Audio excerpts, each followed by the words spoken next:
ରାତିରେ ଯେତେବେଳେ ଶୟନ କରିବା ପାଇଁ ଆପଣ ମାନେ ସେଜକୁ ଯିବେ, ସେଇ ସେଜରେ ବସି ଦୁଇ ହାତ ଭଗବାନଙ୍କୁ ଯୋଡ଼ିବେ ଏବଂ ଏଇ ମନ୍ତ୍ରଟି ପ୍ରତ୍ୟେକ ଦିନ ପାଠ କରିବେ।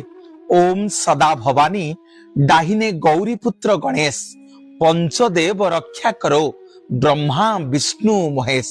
ପ୍ରତ୍ୟେକ ଦିନ କର୍ମମୟ ଜୀବନ ଭିତରେ ଦିନ ଯାକ ଆମେ ଆମର ତେଲ ଲୁଣ ସଂସାର ପାଇଁ ସମସ୍ତ କର୍ମ କରିସାରି ଯେତେବେଳେ ରାତିରେ ଶୋଇବାକୁ ଯିବା, ଭଗବାନଙ୍କୁ ପ୍ରାର୍ଥନା କରିବା ଏଇ ମନ୍ତ୍ରଟି ଓମ୍ ସଦା ଭବାନୀ ହେ ମା ଦୁର୍ଗେ ଦୁର୍ଗତି ନାଶିନୀ କରୁଣାମୟୀ ମା ଦୁର୍ଗା, ଯାହାଙ୍କୁ ଆପଣ ମାନେ ଆରାଧ୍ୟ ଦେବୀ ରୂପରେ ଆପଣ ମାନେ ମାନନ୍ତି, ଆପଣଙ୍କ ଗ୍ରାମ ଦେବୀ ହୁଅନ୍ତୁ ଯାହାକୁ ହୁଅନ୍ତୁ, ଯୋଉ ମାଙ୍କୁ ଆପଣ ମାନନ୍ତି, ଓମ୍ ସଦା ଭବାନୀ ଡାହିନେ ଗୌରୀ ପୁତ୍ର ଗଣେଶ, ଡାହାଣ ପଟେ ସବୁବେଳେ ଆଜ୍ଞା ଗୌରୀଙ୍କର ପୁତ୍ର ଗଣେଶ ବାସ କରନ୍ତି।